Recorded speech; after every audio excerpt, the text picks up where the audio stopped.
अपना स्कूलिंग दिलदार नगर गाजीपुर से किया है। और देन सर मैंने अपना बीटेक प्लस एमटेक की डिग्री एनआईटी हमीरपुर से इलेक्ट्रॉनिक्स एंड कम्युनिकेशन में किया है।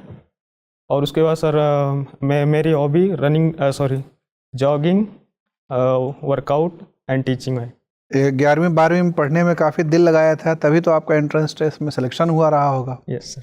तो फिजिक्स केमिस्ट्री मैथ में तीनों में सबसे अच्छा कौन सा लगता था आपको विषय? सर 11th-12th में फिजिक्स एंड 9th-10th में मैथ अच्छा। फिजिक्स के लिए कौन सी किताब पढ़ी थी आपने?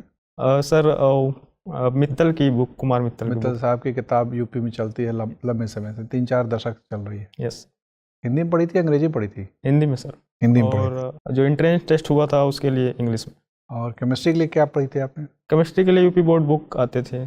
और यूपी बोर्ड की किताब पढ़ी थी घर सिर्फ? Yes sir. और एंट्रेंस टेस्ट के लिए कोचिंग का मटेरियल। अच्छा, और मैथ के लिए कौन सा किताब पढ़े था? मैथ के लिए सर यूपी बोर्ड का बुक था और टीएमएच था आईआईटी के लिए। टीएमएच भी पढ़ा था। कितने घंटे औसतन पढ़ते थे रोज? Sir 7 to 8 our. बस 8 ही घंटा पढ़ते थे? After coaching sir, coaching. अच्छा, कोचिंग में भी 5-6 घंटे लगते होंगे? Yes sir. ठीक है, तो काफ़ी कड़ी मेहनत की आपने। 9वीं कक्षा से शुरू कर दी थी तैयारी या 11वीं से शुरू की? सर ये एंट्रेंस टेस्ट के लिए 12th में शुरू किया था, क्योंकि मैं हिंदी मीडियम से था तो मुझे इसके बारे में जानकारी नहीं थी।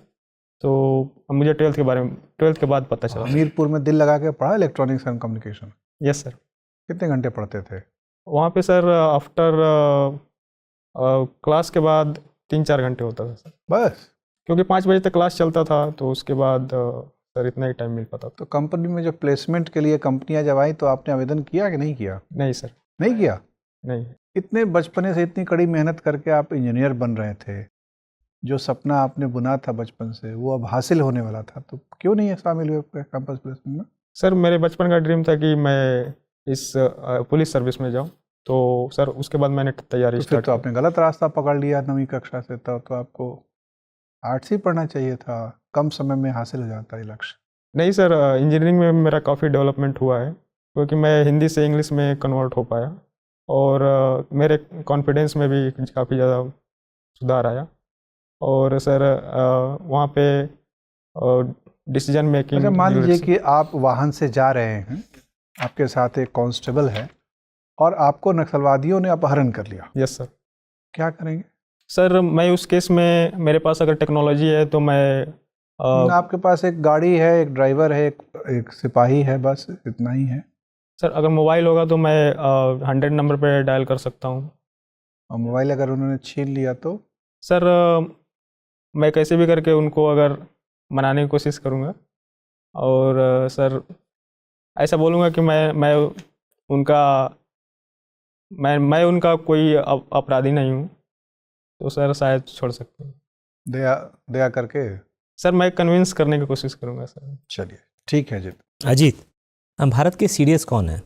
आई थिंक सर, क्या होता है CDS? Sir chief of defence staff.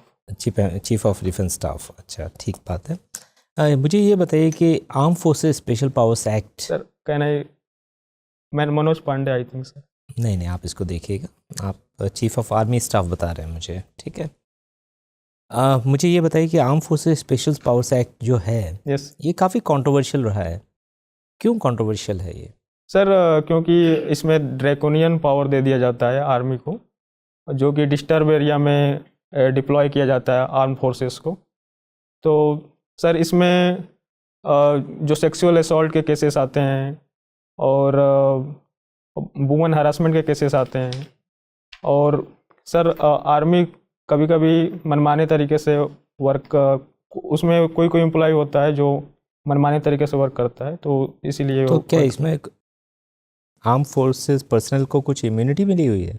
Sir उसमें सर्च या सीज कुछ भी कर सकते हैं, लेकिन उनका कोई रिस्पॉन्सिबिलिटी नहीं रहेगा, अकाउंटेबिलिटी नहीं रहेगा। अच्छा, इसको लेकर कुछ कमिटीज़ भी बनी हैं जिन्होंने अपना रिकमेंडेशन दिया है इसके ऊपर, बता सकते हो कोई कमेटी और उसका रिकमेंडेशन के बारे में? सॉरी सर, अभी कोई बात नहीं। मुझे ये बताइए अजीत, क्या भारत में कंपलसरी मिलिट्री सर्विस की जानी चाहिए? कई देशों में ऐसा है कि कुछ वर्षों के लिए लोगों को कंपलसरी मिलिट्री सर्विस करनी पड़ती है। इसको कॉन्स्क्रिप्शन भी बोलते हैं, ड्राफ्टिंग बोलते हैं। भारत में भी क्या ऐसा करना चाहिए? सर जैसा कि हमारा देश बहुत बड़ा है और यहाँ 140 करोड़ जनसंख्या है, तो सर मुझे नहीं लगता कि कंपलसरी आर्मी सर्विस करना चाहिए। आपको नहीं लगता इससे थोड़ा सा सिविक सेंस में भी बेटर होगा और थोड़ा डिसिप्लिन भी आएगा, लोग फिटनेस की तरफ भी जागरूक होंगे? तो ये फायदे सर बहुत हैं। अगर ऐसा करते हैं तो ऐसा होता है, बट ये सब हम स्कूल में भी इंट्रोड्यूस कर सकते हैं और कॉलेज में भी इंट्रोड्यूस कर सकते हैं। आपके हिसाब से इसको कंपलसरी करने की कोई आवश्यकता नहीं है? Yes sir. ठीक है, ये बताइए सेडिशन से क्या समझते हैं? सेडिशन सर सेडिशन आईपीसी के 124A में आता है। अगर कोई एलिमेंट गवर्नमेंट के प्रति उकसाने का, उसको ओवरथ्रो करने की कोशिश करे तो वो सेडिशन होता है। अभी जो नए क्रिमिनल लॉज लाए जा रहे हैं, यस सर। कब से इफेक्टिव होंगे? सॉरी सर, इसमें नहीं पता।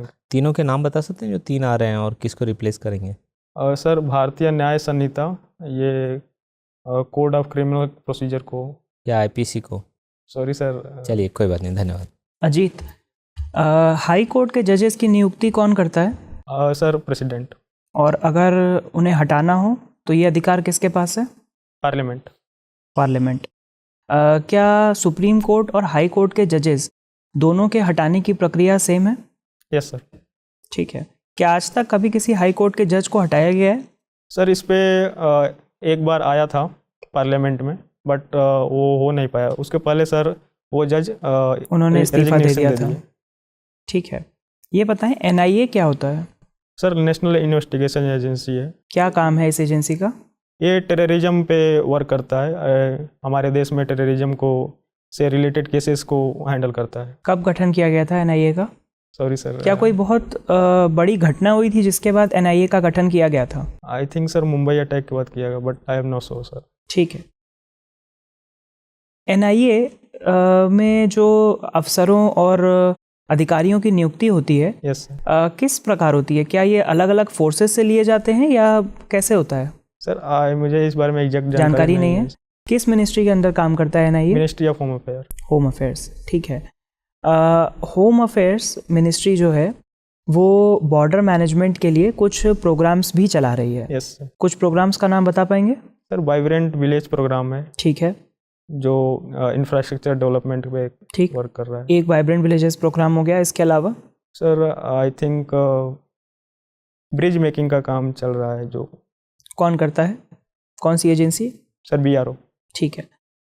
बॉर्डर मैनेजमेंट की जब हम बात करते हैं तो वर्तमान सरकार टेक्नोलॉजी पे बहुत ज़्यादा फोकस कर रही है। Yes sir. इसी में हम स्मार्ट फेंसेस के बारे में भी सुनते हैं। क्या होती हैं ये?